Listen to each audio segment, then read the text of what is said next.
of course, like I'm a homer. I'm not going to ignore that. What do they see in this guy? This guy sucks. Prepare yourself for the Raptors Report Podcast with your hosts, Julian and Steve.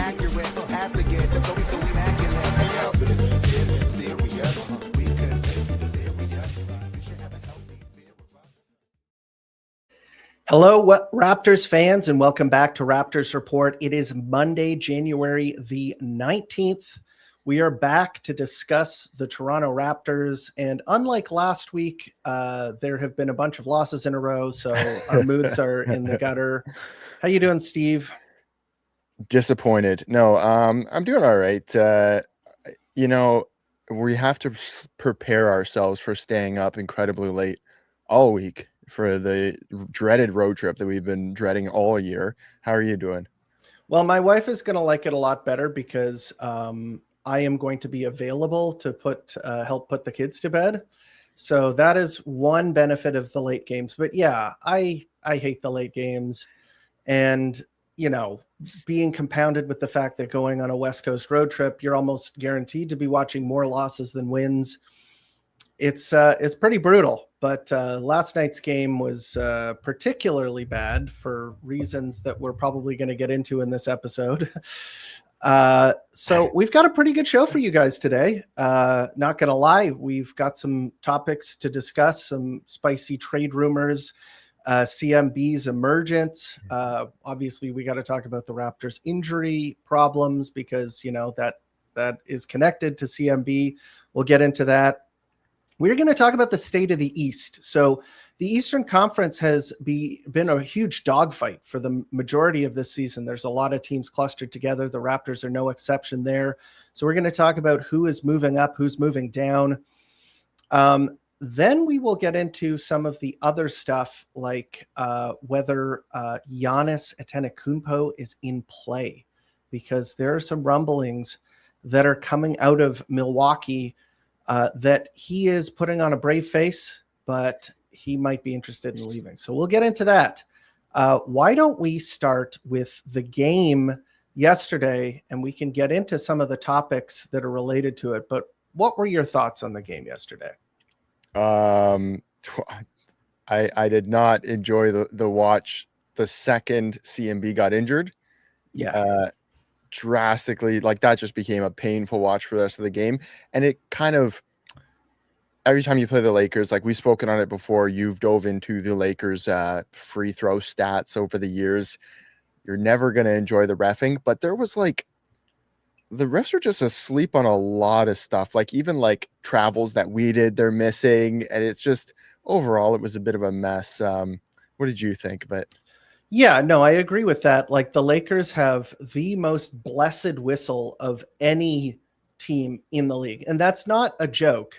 Someone has done the stats and looked into it and found that the free throw differential is so egregious that they have more in terms of free throw differential than the next two teams after them combined.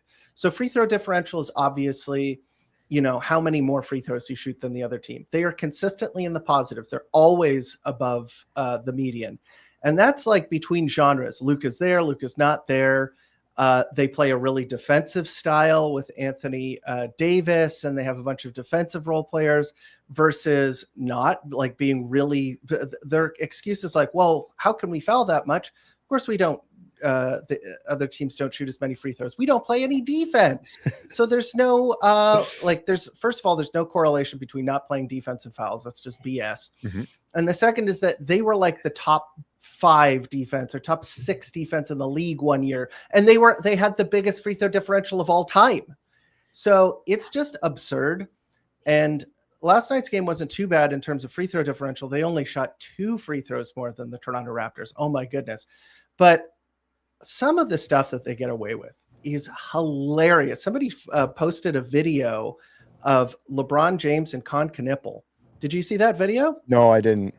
maybe I can find it, but like it was LeBron James just like clearly hacking Concadable twice, just like one on the front, like trying to get the ball, smacked his hand, and then did like a kind of like a hook to try and pull him back into the paint, and then he got fouled out of the rim by Jackson Hayes. No call on any of the plays. Brutal.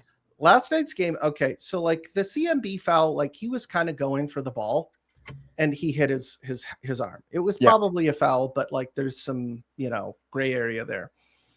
The one where there was no gray area, if you watch that game, you'll remember the just forearm. Remember when Brandon Ingram was running down the court? It's a fast break. Luka Doncic just puts his forearm and hits him in the chest. Yeah. There's no call. Just like how? Yep.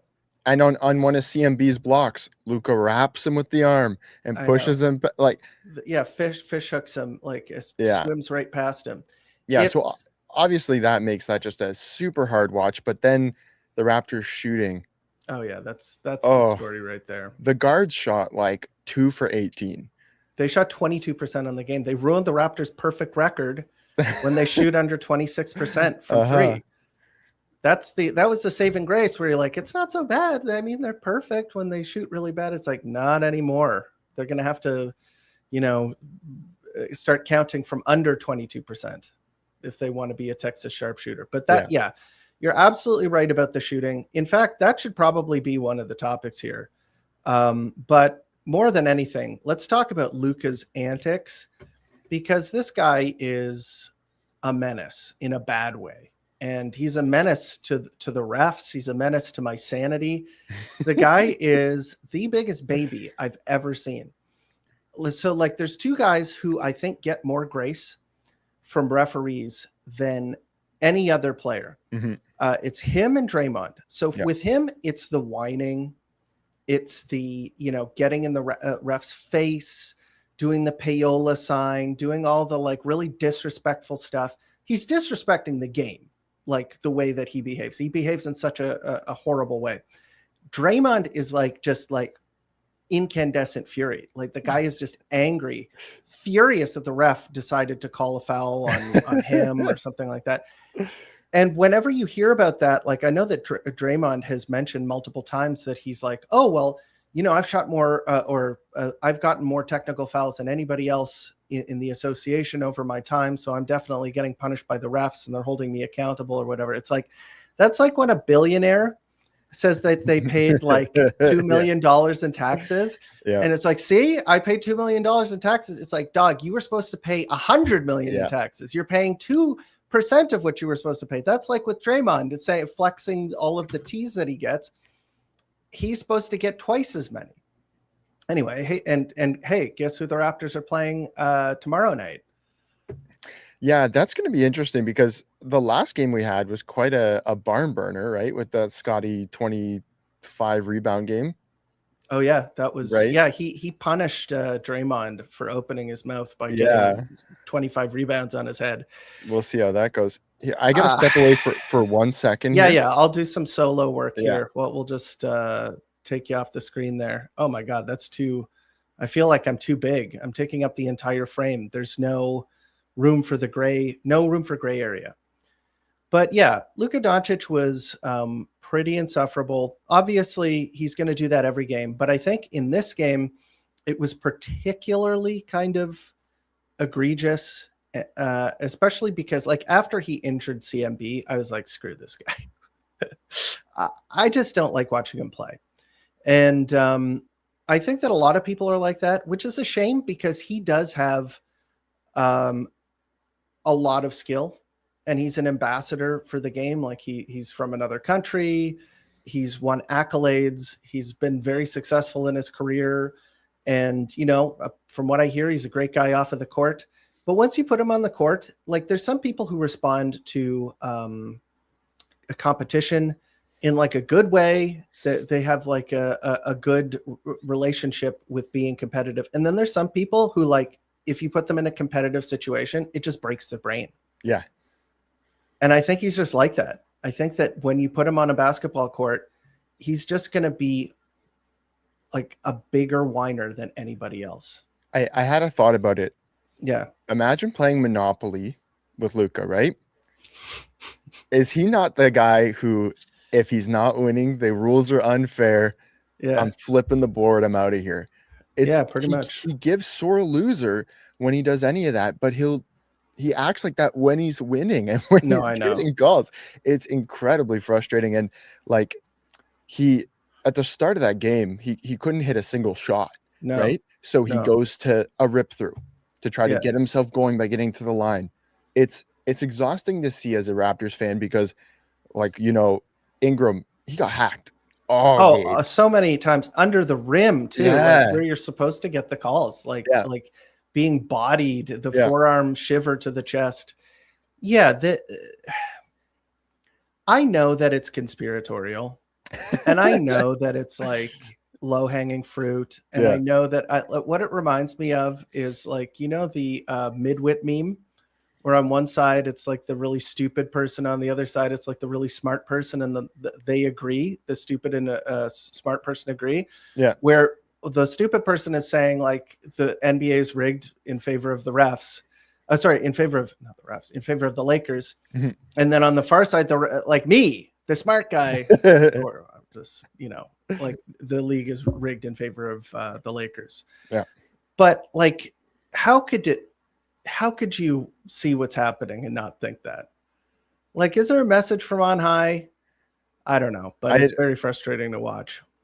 Yeah, they like just when the Lakers seem like they've got themselves into trouble with the roster construction, with LeBron aging out, all this stuff, and then just if you can groom Nico Harrison into giving you Luka, and then it's all good. Like it's not fair. It's not. Yeah. It's just not fair. But honestly, if you were a fan of that, it's like being a fan on easy mode. Would you want that? Like, would you want like? There's no trials. There's no tribulations. It's like, have you ever heard of a Mary Sue? Nope. It's a character that is put into a work of fiction. A lot of the time, it's like fan fiction, where it's a self-insert. Like, so the person puts them into the work, right? And one of the defining characteristics of it is that everything works out for them. They don't have to try very hard. Everybody loves them and is obsessed with them and thinks about them constantly. That's what being a Lakers fan is. Yeah. You don't like stars just fall into your lap. The refs glaze you. Every talking head is trying to make every topic, no matter what topic it is, relate back to you. Yep. Honestly, it is so hilarious. And I would hate it. Honestly, it would feel like you're the fan of like the most popular band, like, and you're not underground at all. That's not cool. Exactly. And the other thing is that the entitlement of Lakers fans is that, any player that's kind of good, we're going to trade you our terrible players for this guy because we deserve it. We should get this player for Gabe Vincent. Pau Gasol. I see what you're saying. Like the fans think that they should be getting these players because they constantly, like, their delusions are reaffirmed constantly. Yeah. Have you ever seen, like, basically, if there's a player you can think of, there's been a Lakers jersey mock swap. Oh, of course. Of every player. Like, you could search, like, Davis Bertans. Boom. There's one. Like, I don't know why they mock this, but hey, that guy kind of cooked tonight. I want him. Bring the player. Absolutely. The Lakers are a special breed of fan, and I think, like, I don't want to. I'm obviously the fandom is not a monolith. Like, there's some really stupid Raptors fans. Not you guys. Okay, I'm not talking about anybody in the chat. I'm not talking about anybody who's watching or listening to this. But there are some people in this fandom that aren't very smart. But obviously, the Lakers fans. You don't have to feel sorry for them, but you have to understand them. Like, they are getting everything served to them on a silver platter. Why wouldn't they feel like they have access to the world's greatest stars? Honestly. And that they can just get them for like a bunch of scrubs on their team? Anyway, wow. What is this? Is this LR Lakers Report? Okay. Why don't we move on to the next topic? Because I think we've spent a little bit too much time whining and whinging about last night's game, which was a very boring game. I completely agree. Honestly, yeah. Let's talk CMB, because we talked about his injury a little bit, but I kind of want to talk about like what we've seen from him recently. And kind of like what's interesting is that there's a person who replies to me on Twitter quite a bit, and he was wondering, like, he's just kind of thinking, where does this guy fit long term? Like, is he a center? Is he going to be the Toronto Raptors big man of the future? Do you play him at the 3? Is Scotty a 3? Like, I know people say that he's like a point guard or whatever, but like, what is the configuration of this team long term? Do you think that he's in the starting lineup and starting at center? I think he's making the case. Like, if Draymond Green can start at center for the dynasty of the Warriors, there is a way to make that work. I think the Raptors have a bit of ways to go because they need to add a lot more guard talent, a lot more shooting around that to make that work.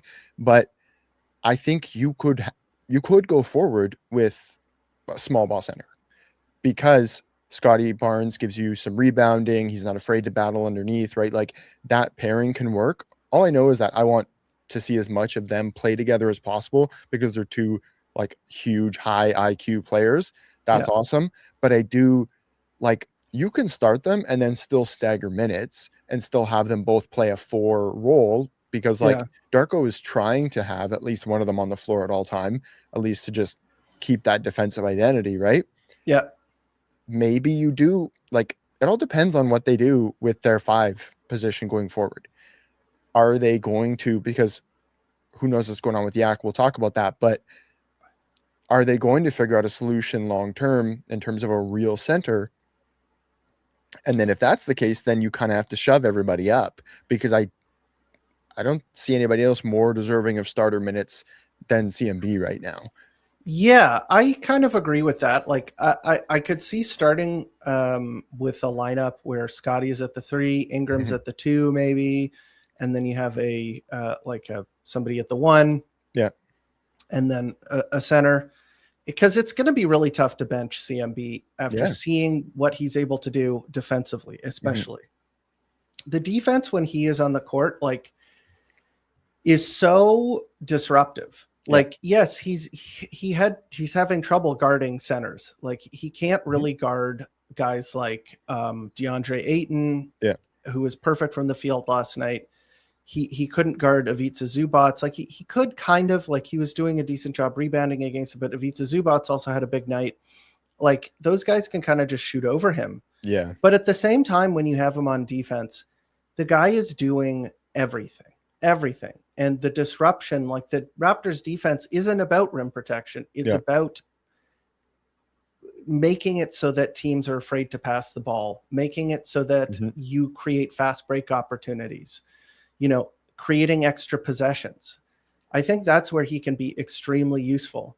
And he does it in 2 ways. Like, the possession stuff is very interesting, because I think, like, when you drill down into what a game, like what a basketball game is, it's offense, it's defense, and then it's possessions. And a lot of the time it's overlooked, possessions versus defense. And you have to keep in mind that, maybe he can't be the rim protecting center that you really want, but what he can do for you is get you like 7 offensive rebounds in a game. And tip outs and all those like little work on the glass. It maybe doesn't result in a full rebound, but no, you're absolutely right. Like, he'll create an offensive rebound for somebody else. Those, if he gets 7 rebounds, you are taking 7 more shots than the other team. That is insane. If he creates 3 turnovers, if he gets steals and creates turnovers with his length, those are extra possessions that your team has that the other team doesn't have. And go ahead. Offensively, like, he is such a fantastic finisher. You know how when Yak was healthy, kind of the go-to to start most games was to get Yak a couple touches down low.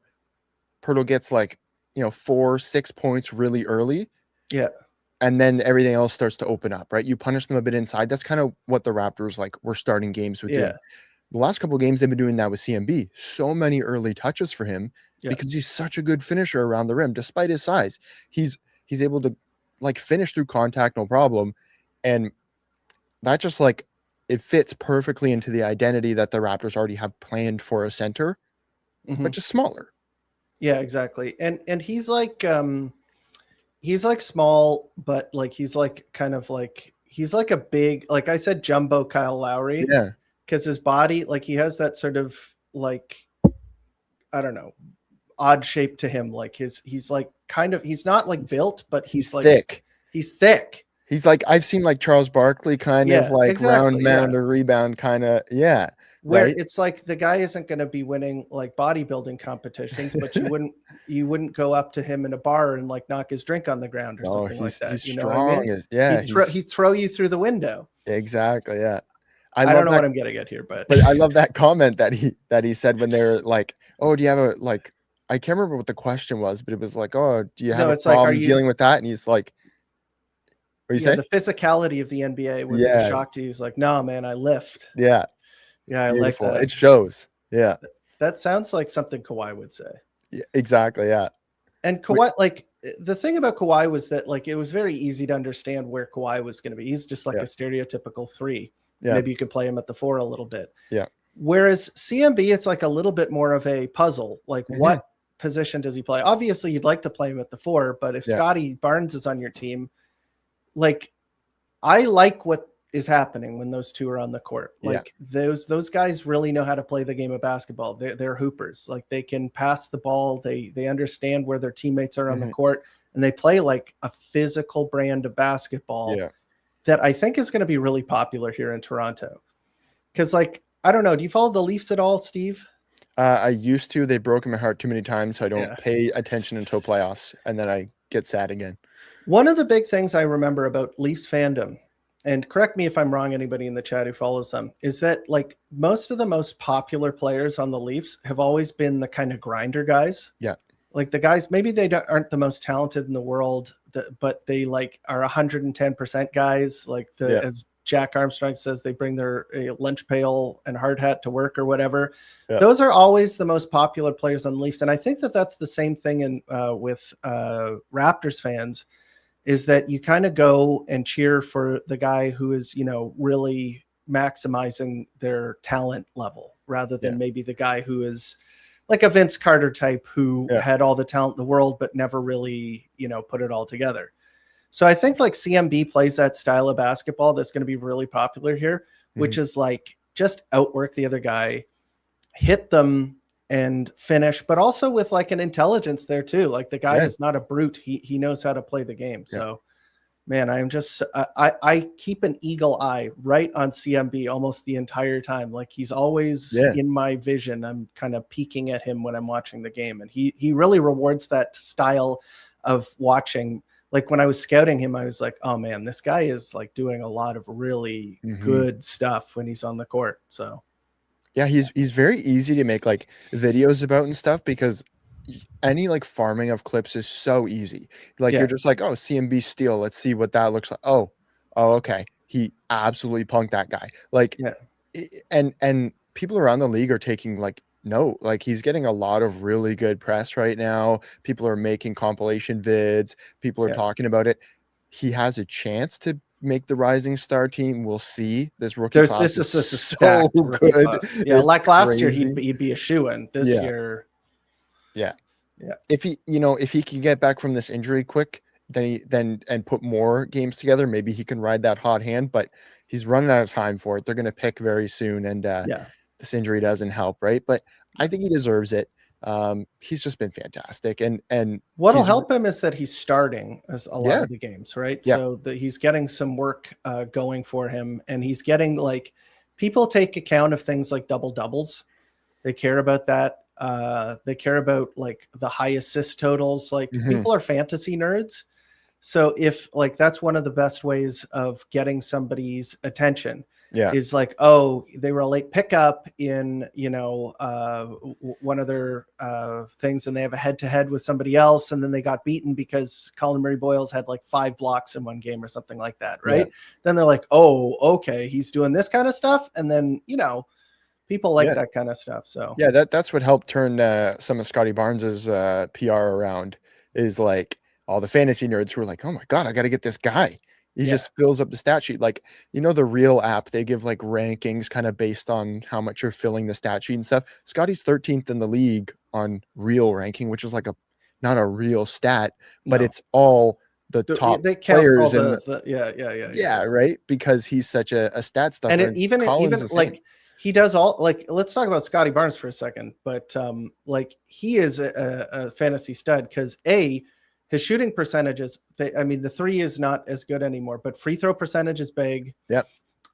He doesn't turn the ball over. Like, he does turn the ball over, but assist to turnovers is like over 2, I think. Yep. He gets a lot of rebounds. He does all of the stuff that, like, he's a fantasy monster. He's like a new school Sean Marion, who is always one of the top picks in fantasy. So, okay, let's get to the next topic. We love CMB in this household. We are going to be talking about stand pat versus make a trade, because I feel like this is like a dividing line in the fandom. I feel like there's a lot of people who are on team trade. There are people who are like riding the dragon. They're like the trade buzz is too much for them. They think that the Toronto Raptors have a chance. Finally, it's time to make a trade. It's time to fix the team. Then there are other people who are like maybe a bit more negative about this season. Maybe they don't think that the Raptors are destined for greatness.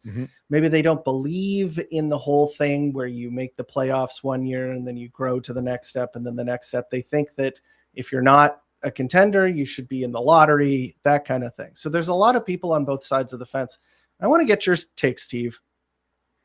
Just conceptually, would you rather the Raptors stand pat right now? They're after their best start in years, stand pat, or are you on team trade? You got to fix the problems with the team. Where do you stand? Just from a spiritual point of view.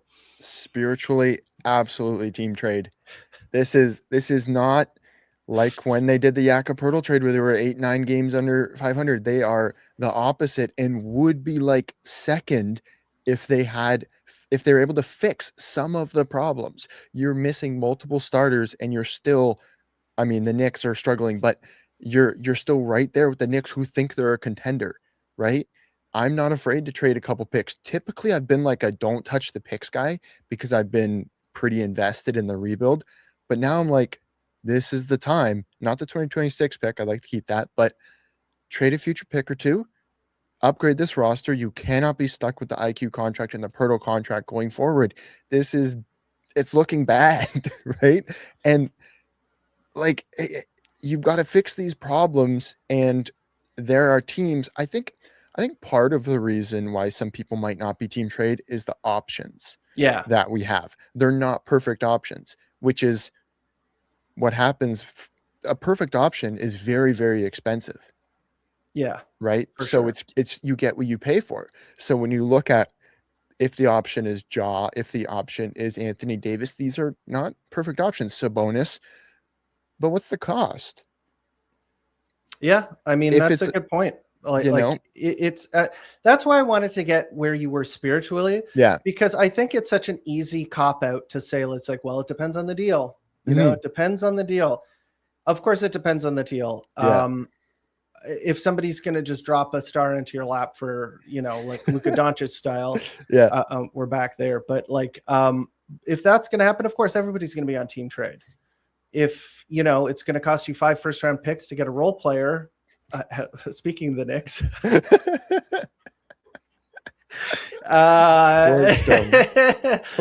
then everybody's out, right? So, no, I'm in. There are 2 players that are, in a way, negatively affecting the team. One with their play, one with their absence, right? And I'm not blaming Pirtle for having a bad back. It's just unfortunate, but that's a lot of salary, and for some reason, we have done nothing to address it. Maybe they're cooking something bigger. I hear the trade market is on hold because of a certain big name, certain freakishly fellow large, there, person from the Mediterranean. Yeah, so like I think I'm just all in team trade. Like even if Even I if it's kind not of a good return, like not a good return, but not a perfect return. right. No, I see what you're saying. Yeah. It could be a little 50-50 for your taste, right? Like it could Yeah. be you'd be on it if it was a 50-50 kind of deal. Yeah. Yeah, Like I'm for with you. I think I'm with you on that. I think I'm on team make a trade. Mhm. I want to see what this team can do. And I like the players that are on the team who are like, I like Brandon Ingram. I like Scotty Yeah. Barnes. I like CMB. Let's see what we got here. Yeah. Let's see if they can take it to the next level. But obviously, the big caveat there, it has to be a good trade. It can't be just one of those make do trades. But I was, And when the OG and Pascal era was ending, I Mhm. was just team make a trade so they don't walk. You Right. don't have that same fear.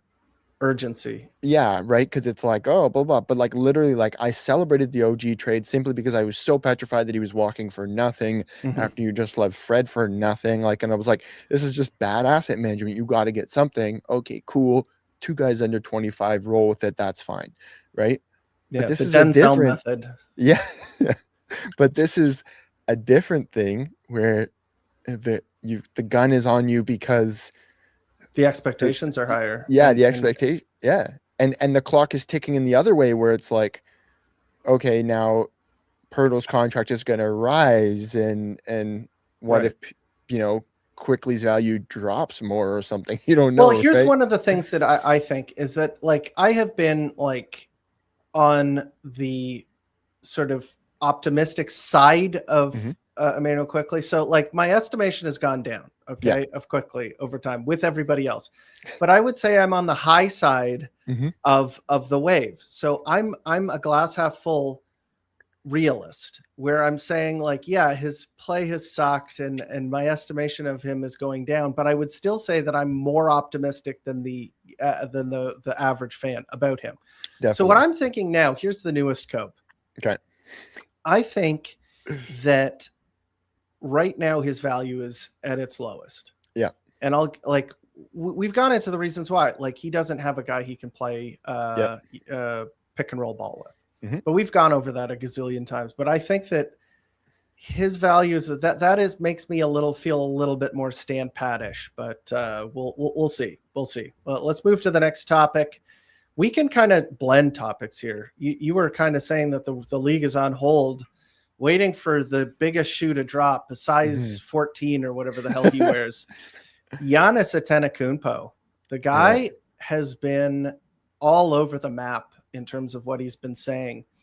And I think basically what it comes down to is that he wants to get a statue in Milwaukee and he wants to be loved there and have that as his like home base, kind of Vince style, like how we honored him or something. He doesn't want to piss off that fan base. Okay. He's very connected with them. At the same time, he wants to go, I think. Yeah. I think he wants to be on a better team, and he knows that it can't happen in Milwaukee because they've screwed up everything so badly. So what he's doing right now is going out and saying all the stuff that stars say in order to make the fan base feel better about themselves. Like, I want to be here long term. I love it here. This is great. But he's working with his agent to find a better landing spot for him. Where do you think he ends up? That's the tricky, like, apparently he wants New York, yada, yada, right? And it's like New York's not loving the cat experience right now, but they don't have a ton of assets either. And if your return for Giannis is Cat and Tyler Kolek and Ariel Huckporty and little pieces, like that would be terrible. And like there will be setbacks so far. It would be a catastrophe. But it is crazy that the whole ethos around a Giannis trade before was, well, the demand would be so big that your team would be so bad by the time, you'd be so stripped. Well, look at the Bucks. The chances are that you could give up an all-star level player and still have a better roster once Giannis joins your team. Like if you're the Knicks, you could send Cat and maybe Bridges or something like that and still have a more competitive team than the Bucks had and still be in good shape. So I would expect if something's going to happen, they'll work together to figure out getting him to the Knicks. And I think the Knicks or Miami. yeah, I think Miami is Yeah. also definitely in play. They've got first of all, the market is that's where stars like to go if they haven't had success with their first team. Yeah. And they've struck out so many times that they might just be willing to cash out, right? They've had so many of these deals blow up in their face. Yeah. They can't let their fan base down again.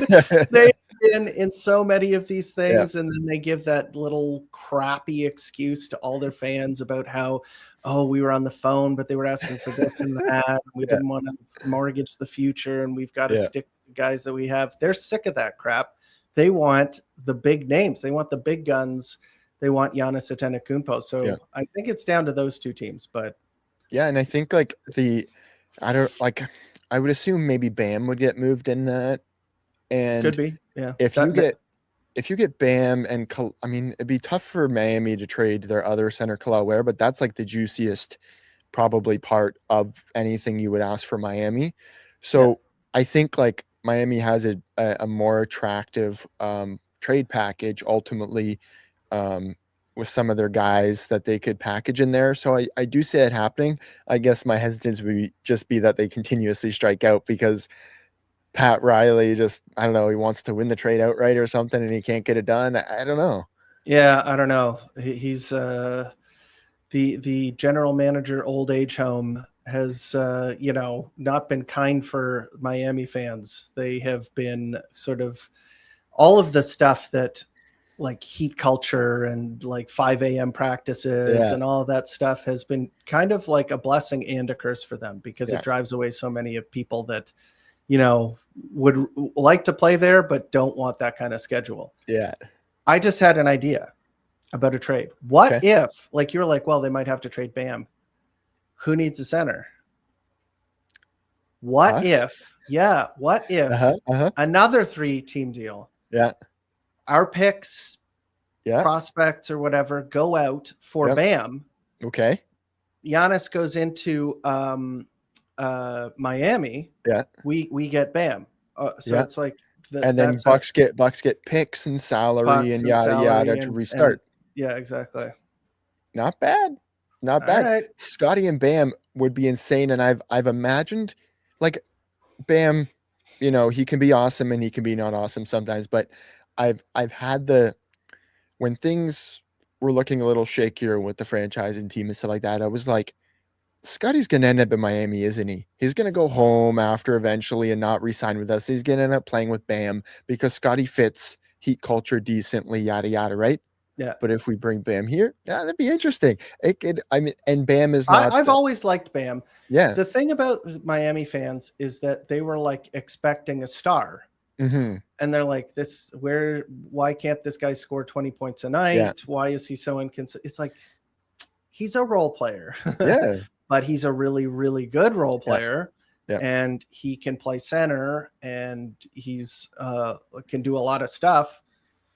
He would excellent defender. And if you look at him comparatively to the other guy that we consistently get mentioned, Anthony Davis, Bam is substantially healthier. And isn't afraid to play center. I don't hear any prima donna I don't want to play there, blah, blah, blah, right? Mm-hmm. And sometimes his three is hitting. He's had stretches where he's, at 34%, 35%, then he is whatever, right? He's similar to Scotty in that way. I like it. I think it'd be good, and it fits their kind of two-way style. Yeah, I am starting to really kind of marinate that idea into my head. But I'm liking it. But how many picks are we willing to send out to add? I don't know. One? One top 30 projected pick? I don't know. Yeah, a second round pick? I don't know. Okay. Well, it's about halfway through the season. Yeah. And the Eastern Conference has been very odd. There's been a lot of stuff that a lot of people didn't expect. For most people, that means Toronto being number 4 in the East. That's probably their biggest. Not us, though. I think I said 4. I think you did. I think I said 4. So I'm not surprised. But why don't we take a look quickly at the Eastern Conference, and we can kind of take a look at the winners and losers, like the teams that are moving up and the teams that are moving down, the teams that are kind of holding steady. Let me just quickly share the screen here.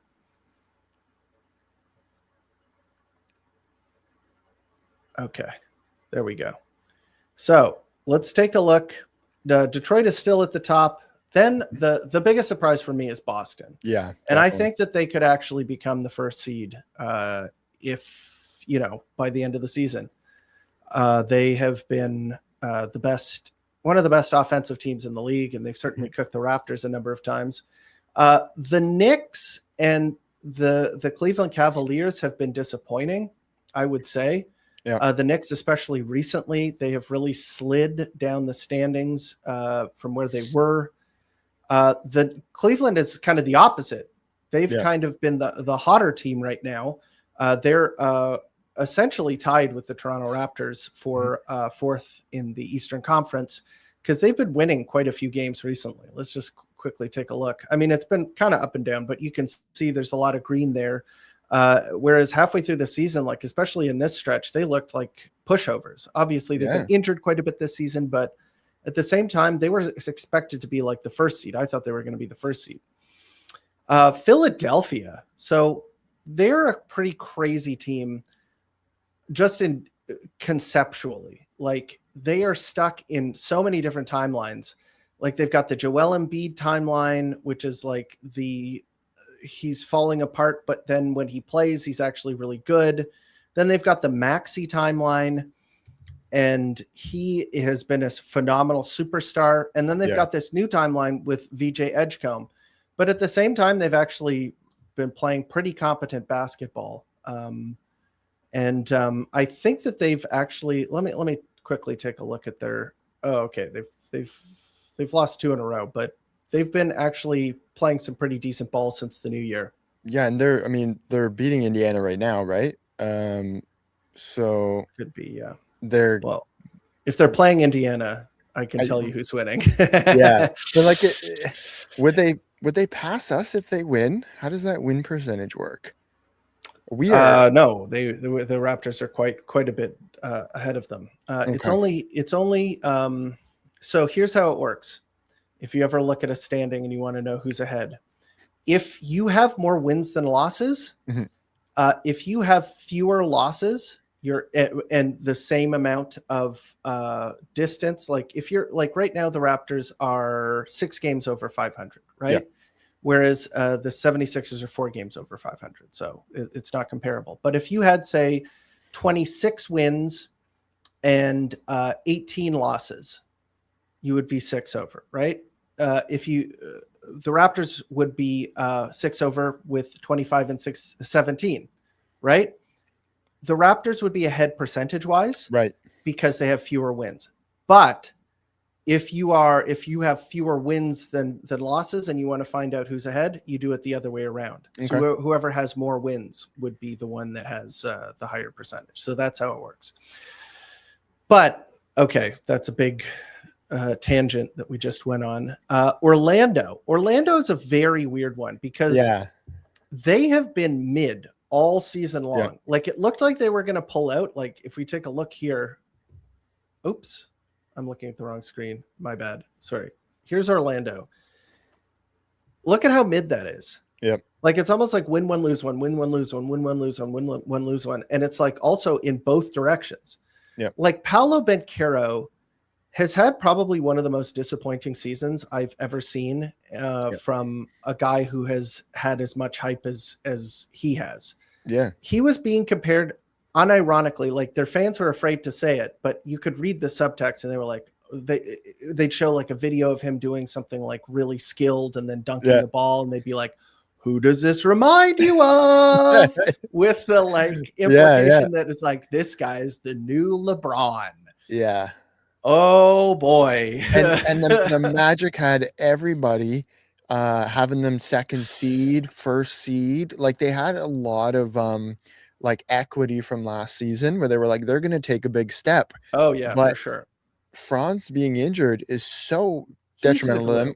Suggs being injured always. Yeah. He gets hurt all the time, partially because the way he plays, sometimes accidental stuff happens. But Jonathan Isaac is same ditto. yeah, right. Like they do have this talented roster, but if not for Anthony Black having Anthony this Black. emergency, they would be probably in like 11th seed like right now, because that's how close this is.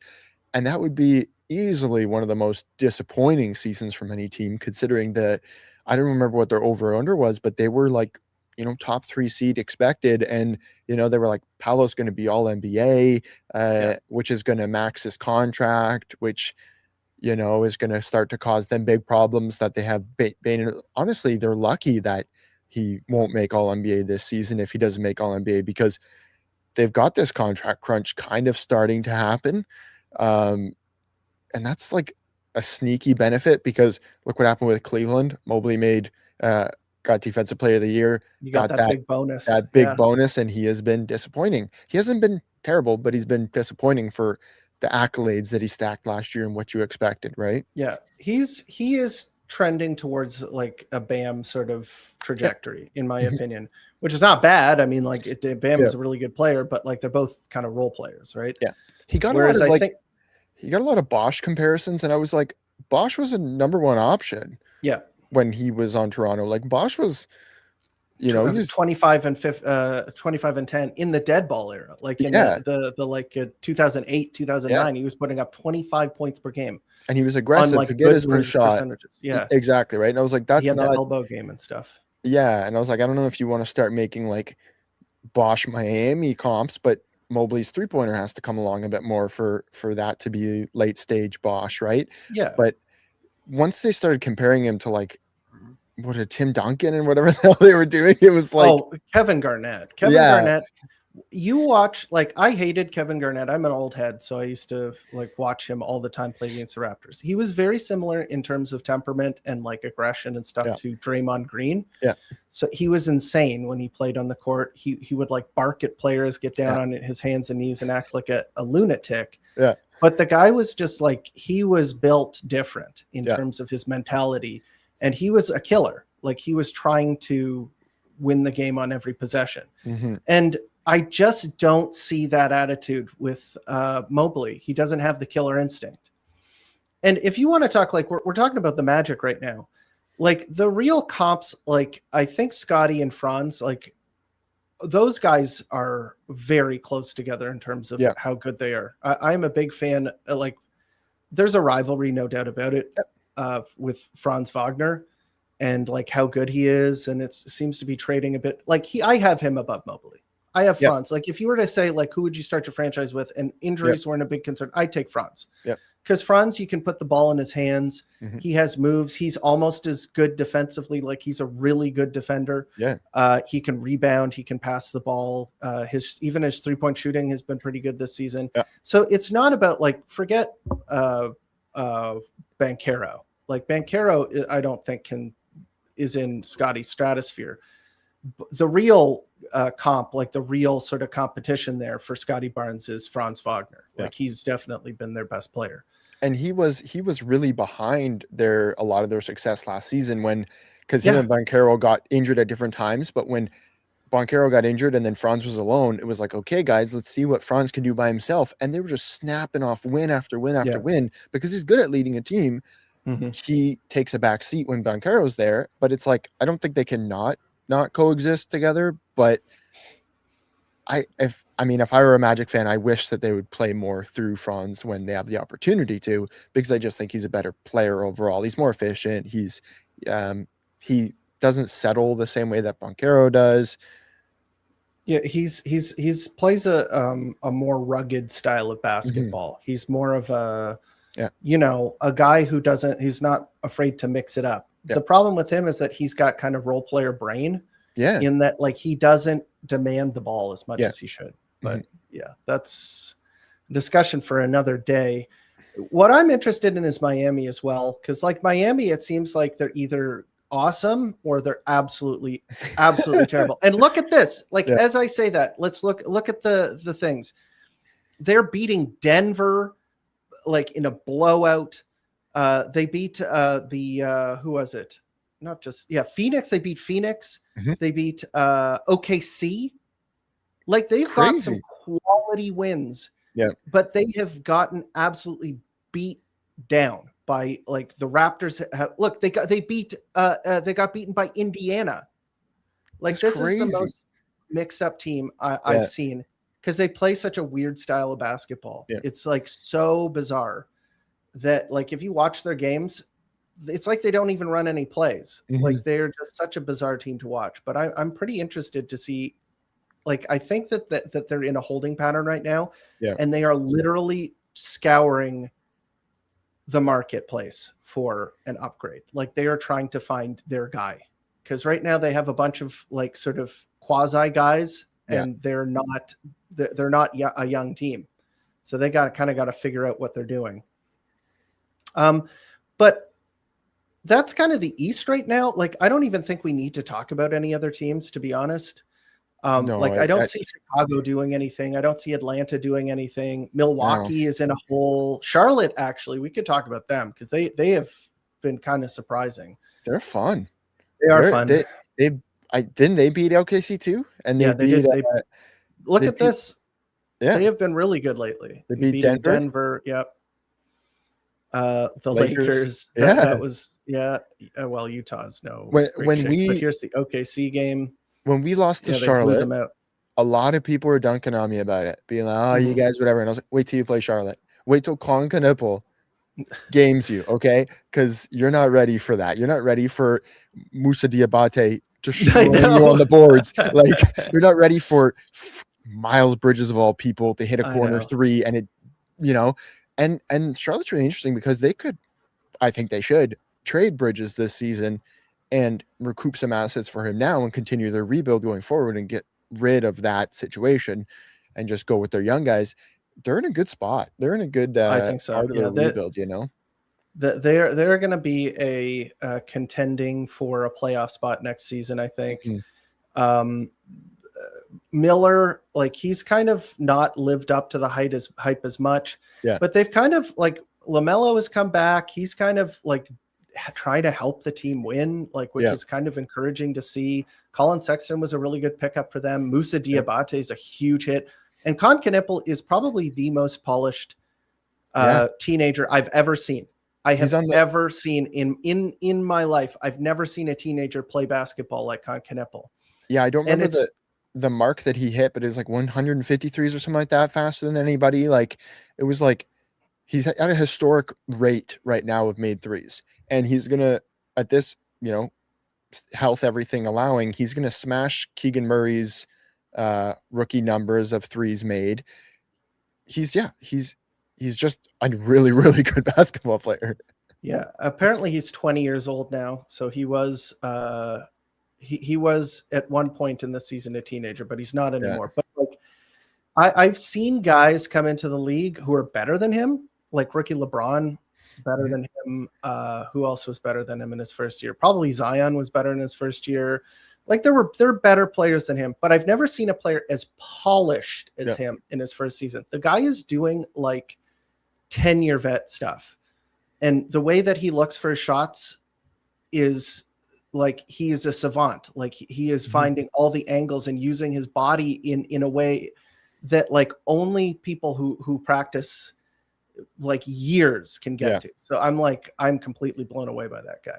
Which he's from this basketball family. He's got all these brothers, everything, right? Like it's like in his blood, right? And it's crazy. Like how many rookies would you actually confidently want to start on a playoff team? I would start him on a playoff team. Like for sure. No doubt about it. Like the guy, especially at the end of games and stuff, like the fact that he can take the last shot and he doesn't have the kind of fear that you would expect from a rookie. And like Miles Bridges, like when they asked him, he's like, "Oh, he's been our best player." Like he's been the best player on the team, which is true. I mean, like he is doing the heavy lifting from the shooting and scoring standpoint. So I liked him as a prospect, but I didn't think that he was going to be like this. That was absolutely crazy.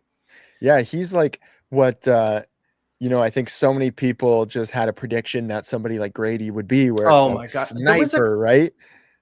There was a comment that said like, I did the scouting report on Khan, and I had him in the top 10. And I was like, this guy does a lot of different things that good teams like and good teams want. And I was like, my player comp was like Devin Booker, like if he reaches the tippity top of his ceiling. And people are like, no, man, we've got somebody like that. We've got a shooter. We've got Grady Dick. I'm like, these guys are not the same player. Yeah. They're not even close to the same player. And that's not even a huge diss on Grady. It's just they're not the same kind of player. Have you ever seen that tweet where it was a rumor of the Raptors trying to trade into to draft Shea? Like they wanted to trade up, whatever. Yeah. Oh, yeah. And there's a comment, and this poor guy gets his quote tweeted all the time because of this. He says, "We don't need him. We have DeLon Wright." And it aged so poorly. He's like, we already have DeLon Wright. He's just another DeLon. Oh, wow. That's pretty impressive. A guy who like that is the one thing that DeLon Wright was not known for was scoring. And no, compared to like the best scorer I've ever seen. Like, yeah, that's a pretty bad one to have on the books. And he never deleted it, so kudos to him. Good for him. Don't be a coward. Let your takes stand. That's right. I mean, I've deleted some tweets too, but okay, let's continue. Let's talk about John Morant. Had on the episode that I did today, I discussed that Tim Bontemps, the ESPN writer and probably my favorite member of the Hoop Collective, he was on the Hoop Collective or a show. I can't remember exactly where he was, but I heard the clip, and he said basically it was Hoop Collective, and he said that he did not expect John Morant to be traded to the Heat or the Bucks. So who does that leave with interest in him? I don't know. I mean, maybe a place where you can't purchase handguns. Yeah, like place with very weak Second Amendment rights, maybe even non-existent Second Amendment rights. Some would say, right? It would be so annoying if they did trade for him and then he just somehow gets a gun. And that would be impressive. I'd be impressed. It's like when Ron Burgundy's dog breaks into the fridge and gets the cheese. I'm not even mad. I'm impressed. The wheel of cheese. Yeah, no, was it Michael Scotto or somebody reported what they would have expected for John? It was like, a young player who needs another chance, a pick that's not necessarily a lottery pick. Like it's laying out stuff, and then it was like, and they're willing to take on bad salary, and it was like, wow, okay, I could place each and every one of those people, and I won't say their names. You'll just have to figure out who we're talking about when we say that the Raptors have those things on their team. But the obvious issue is his 20% 3-point shooting. Oh yeah, it's a bad fit. Yeah. I think that the reason you would do this is you have other moves in mind. I think that this is, or you are just rolling, like what is the term I'm looking for? You're kicking the ball down field. Yeah. You're not, or kicking the can down the road. That's it. Aha, we came to the right metaphor. But you're kicking the can down the road. You're getting a guy who has clear star power that is he's a distressed asset. The team, they're trying to pretend right now that he's like okay with staying there and that he's a Grizzlies guy for life. And I know, how much worse could we get? But this would be a move where you're just basically trying to get an asset. It's like buying, like you're a family man, but you see a Ferrari on the side of the road for like 10 grand.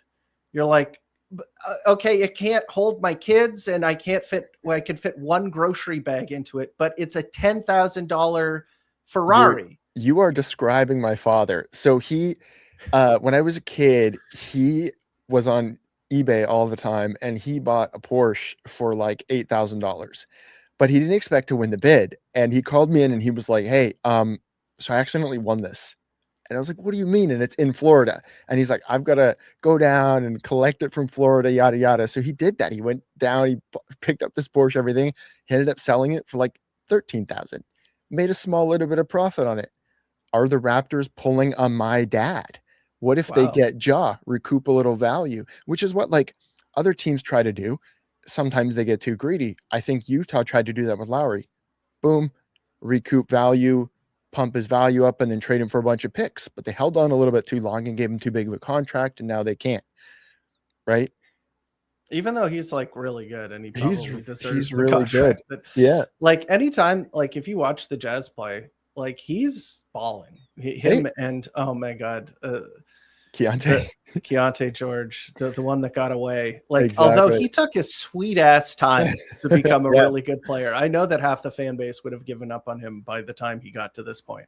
We were victory lapping Grady over him last season. I know, but like then Grady had a really crappy second half to the season. And then it's like, you know, the picture of the two ladies where it said it's like they're having a mid-off. Yeah. I remember using that picture for Keontae and Grady Dick, because it's like, yeah, both these guys are kind of like not very good. But yeah, Keontae has popped off this season. So is Lauri Markkanen. But I get what you're saying. Like Ja Morant, he has a lot of talent. And right now, Memphis is clearly trying to rebuild. Like they're trying to come up with a way to get this guy out of there so that they can figure out what they're going to do. And the problem with him is that he's been on a downward trend for like the past 3 years. Yeah. And he does like the reason that you put up with the fact that he can't shoot and he's not interested in playing hard defense is because the guy was like one of the most incredible guard athletes of all time. And the pressure he put on the basket was like transformational for an offense. Yeah. And he just doesn't seem to give a shit there. What if he's Vince Cartering it? I don't want That's what I think he's literally doing that. I think that's what's happening. I think the next team that he goes to is he's gonna get back to being where he was. Do you take a bet on somebody who was getting face of the league type shouts just a few years ago? This is not a Ben Simmons situation where he's pretty broken and mentally pretty broken and stuff like that, where it's like, it's a broken car. Why would you try to get that? There might still be something in that. And if the cost is not exuberant, I'm all for it, because they took a bit of a risk with the Ingram thing. Okay, he's injured. Okay, whatever, but it's a buy low, right? Yeah. So can you win on another buy low? I think that's a good point. I think that it might actually cost them more than you might be thinking. I think it might cost like 2 first round or even 3 first round picks to get off of to the Quickly money. The Quickly contract. Yeah. Quickly is owed a huge amount of money. Yeah. But I think that like them trying to get off of Quickly's contract is something that I can get behind. If it makes sense in terms of what they're like doing with this core. Yeah. It can't just be a dump. Like I don't want to see a dump. I want to see them try and actually get somebody that is going to contribute for this team. Yeah. And my problem is that, if you trade for Ja Morant this season, I just don't know how it's going to work. Yeah. I don't know how it's going to work this season unless they make another big trade. Yeah, because they need shooting badly. And to get another guy who you're relying on him basically just becoming an automatic paint touch and not having a substantial pick and roll partner, which he has always benefited from having. Yeah, absolutely. He's had Steven Adams. He's had Zach Edey. Yeah. If you can get Jakob Poeltl healthy, he's, a good screen assist guy. He's a good, he sets good screens. CMB sets good screens, but it's a lot smaller of a pick and roll partner and not exactly. It's not a traditional one. Yeah. But like, maybe it's just, maybe the problem isn't CMB. Maybe the problem is Quickly. Yep. And the idea that you bring in a Ja Morant and you have him run 10 pick and rolls, 15 pick and rolls with CMB a game. And then you have CMB catching the ball in the low post, like with his hands in the air, getting it right there next to the basket and having him get like 5 uncontested layups a game. Yeah. You know what I mean? Like maybe that's what's happening if you bring in a Ja Morant.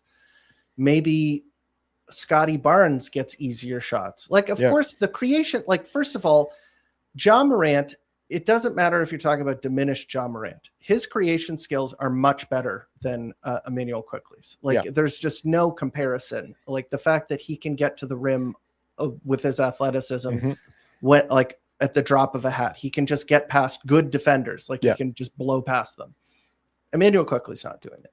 Yeah, I think the offense would probably improve. That's an understatement. It would improve. Yeah. Even if he's not delivering 3-point percentage, but is it going to improve to the point where it's worth 3 first-round draft picks? Yeah. That's the question you got to ask yourself, not whether he's going to be better than Emmanuel Quickley. Yeah. But, and the one thing I'm not worried about with Ja, which a lot of people keep bringing up, is off the court stuff. I think he has matured a little bit. I know he got a small suspension this year for disagreeing with the team and the coach and stuff. But when you look at the Grizzlies' overall culture, that has disappeared out the door. Dylan Brooks, very close friend of Ja, very big culture fit, gone. Bane, his closest teammate, when he won the most improved player, he tried to give it to Bane. This is his guy, right? Yeah. And we always don't think about what happens when teams trade away a guy's best friend or trade away. It's that hurts them. And then sometimes you win a championship, though. Yeah, that have. But it's you'd have to be a real piece of shit to not fit into this core.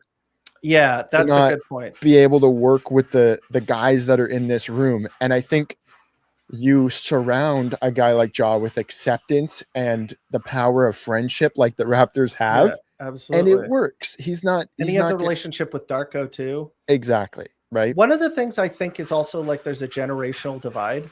And I think that he's not a kind of locker room leader that you would expect. Yeah.